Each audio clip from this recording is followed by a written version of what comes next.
Hello दोस्तों, कैसे हैं आप सब। आज के इस वीडियो में मैं बहुत दिन से पेंडिंग चल रहा था जो सब्जेक्ट था, जो फंडामेंटल एनालिसिस और टेक्निकल एनालिसिस, ये दो चीज़ें मैंने बतानी थी। इसके लिए मैं कई बार बता चुका हूँ कि ये नेक्स्ट वीडियो ये करना है। आज उसका नंबर आ गया है। आज हम इस वीडियो में डिस्कस करेंगे फंडामेंटल एनालिसिस के बारे में।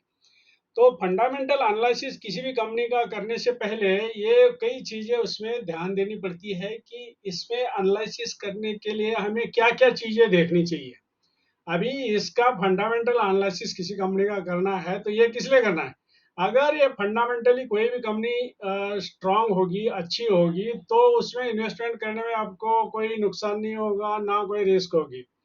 आपको पहले वाले कुछ वीडियो में मैंने बताया ही है कि ये स्टॉक मार्केट कितना रिस्की स्टॉक मार्केट है, और इसमें इन्वेस्टमेंट कितना रिस्की है। आपका इन्वेस्टमेंट कभी भी जीरो हो सकता है या कभी भी डबल हो सकता है। तो ये है स्टॉक मार्केट। तो इस स्टॉक मार्केट को ठीक से समझने के लिए उसमें से एक फंडामेंटली, कोई भी कंपनी है तो फंडामेंटली कितनी स्ट्रांग है उस चीज के बारे में जानना जरूरी है। अभी उस कंपनी के फंडामेंटल जानने से पहले वो कौन कौन से पॉइंट है जिस उस कंपनी के बारे में हमें जानना चाहिए। सबसे पहले है कि कंपनी क्या करती है, कंपनी का मेन बिजनेस क्या है, उसका प्रोडक्ट क्या है, उसके प्रोडक्ट को मार्केट में क्या है डिमांड, ये वगैरह इस कंपनी के बारे में जानना सबसे पहले जरूरी होता है। नेक्स्ट है उस कंपनी को चलाने वाले मैनेजमेंट जो है, वो मैनेजमेंट को कितना एक्सपीरियंस है।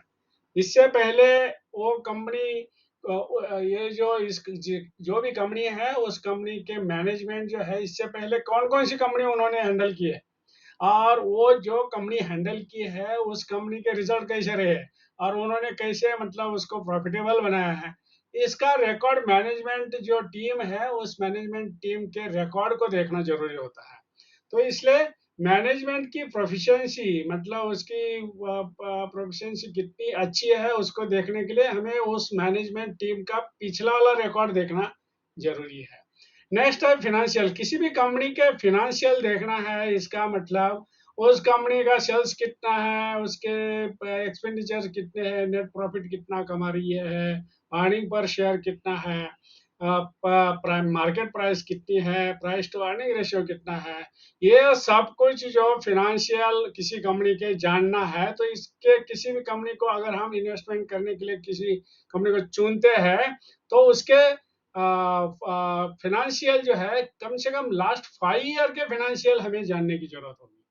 अगर उसके 5 ईयर फिनेंशियल हम देख लेते हैं और उसके हर एक साल में उसके फिनेंशियल में इम्प्रूवमेंट हो रहा है, यानी कि पिछले 5 साल में जो है जो सेल्स था उसके नेक्स्ट ईयर में उसका सेल्स बढ़ गया, फिर नेक्स्ट ईयर में और प्रेजेंटली करंट ईयर में ये बढ़ता ही गया है। ये चीज फॉर एग्जांपल सेल्स की बता रहा हूँ। उसी हिसाब से बाकी चीजें, जैसे नेट प्रॉफिट कितना कमा रही है, नेट प्रॉफिट भी कंटिन्यू आगे बढ़ता जा रहा है या नहीं है। ऐसे फिनेंशियल किसी भी कंपनी को चुनने से पहले जिसमें हमने इन्वेस्टमेंट करना है, उस कंपनी के फाइनेंशियल जानना जरूरी है। पिछले कम से कम 5 साल के फाइनेंशियल का हमें पता होना चाहिए।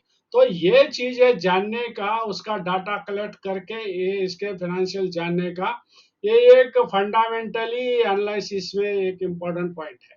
नेक्स्ट है किसी भी कंपनी में जो भी हम जिस कंपनी का मैनेजमेंट, कंपनी को हम जान रहे हैं या उस कंपनी को फाइनेंशियल्स को जान रहे हैं, ऐसी वाली कंपनी जो भी सिलेक्ट किए हैं उस कंपनी के ऊपर डेब्ट कितना है, यानी कि कर्जा कितना है उस कंपनी के ऊपर। अगर इस कंपनी के ऊपर कर्जा ज्यादा है तो मैक्सिमम इसका नेट प्रॉफिट जो होगा, जो भी प्रॉफिट होगा, वो मैक्सिमम इसके डेब्ट को यानी कि कर्जे को सर्विस करने में ही चला जाएगा। तो बचेगा कितना नेट प्रॉफिट। तो इसलिए कोई भी हेवी डेब्ट वाली अगर कंपनी है तो उसको बिल्कुल भी चुनना नहीं चाहिए। तो ये एक फंडामेंटल जो है एनालिसिस करने से पहले किसी कंपनी का, ये एक पॉइंट बहुत ही इंपॉर्टेंट है जिसमें फंडामेंटल्स चेक करने में डेप्थ कितना है उस कंपनी का, उसको पता करना जरूरी है। नेक्स्ट है उस कंपनी, जिस जिस कंपनी को हम सिलेक्ट कर रहे हैं उस सेक्टर के कंपनी में बाकी कंपनियां कितनी कॉम्पिटिट कर रही है, मतलब कितने कॉम्पिटिटर है। और वो कॉम्पिटिटर हम जिस कंपनी को सिलेक्ट कर रहे हैं उससे अगर ज्यादा तगड़े कॉम्पिटिटर है तो हमें उससे भी थोड़ा सावधान रहना चाहिए भाई। इस कंपनी के कॉम्पिटिटर अगर ये है तो ये कंपनी हम जो सिलेक्ट करेंगे कुछ दिन के बाद हो सकता है उसको लॉस हो जाए। तो वो कॉम्पिटिटर जो है हम जिस कंपनी के सिलेक्ट कर रहे हैं उसके कॉम्पिटिटर अगर अच्छे कॉम्पिटिटर मतलब कॉम्पिटिटर में से अच्छे सबसे अच्छे कौन है उसको हमने उस कंपनी को चुनना जरूरी है।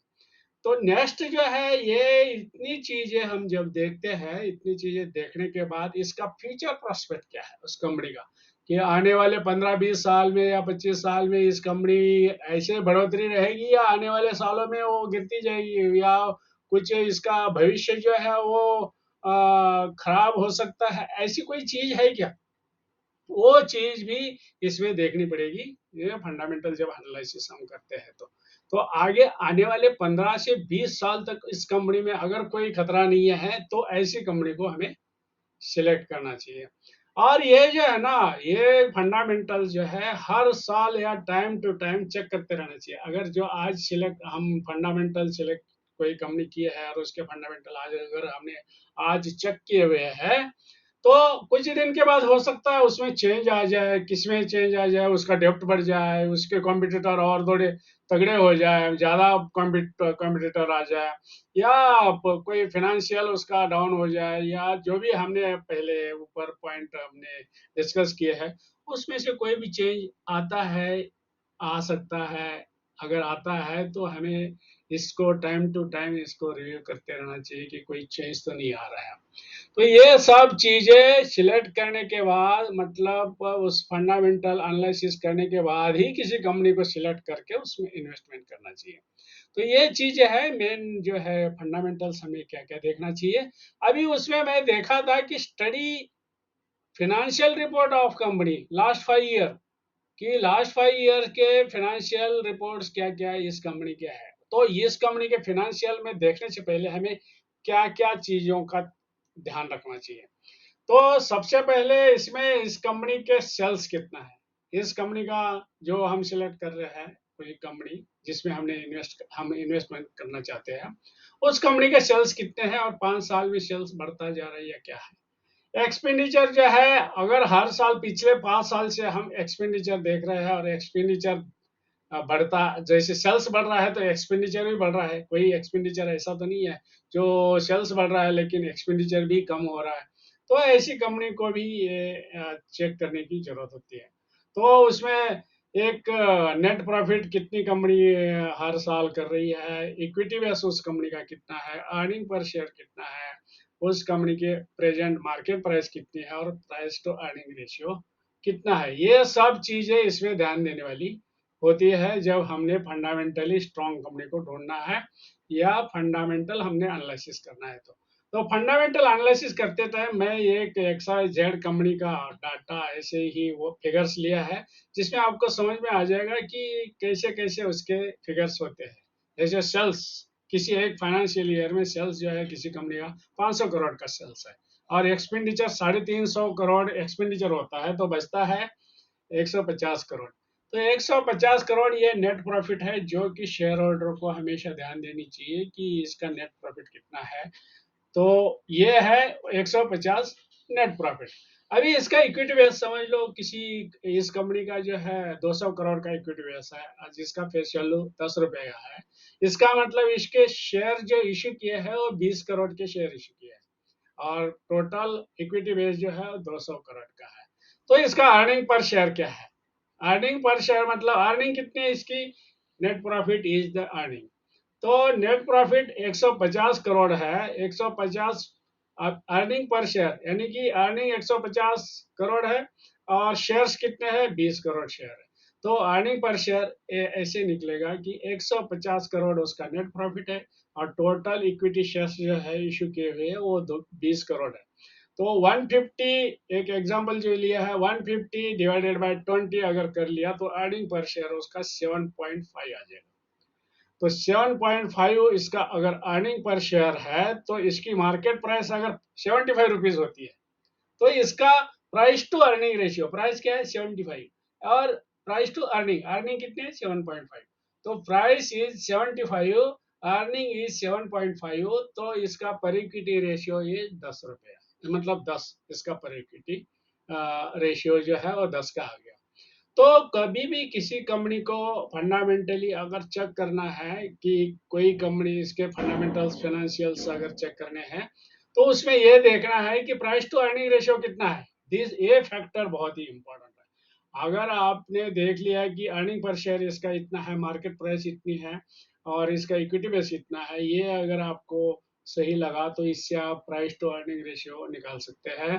प्राइस टू अर्निंग रेशियो का मतलब क्या है कि मार्केट प्राइस अभी कितनी है और उस कंपनी का अर्निंग पर शेयर कितना है। अगर उसको price divided by earning per share करे तो इसका प्राइस टू अर्निंग रेशियो आएगा।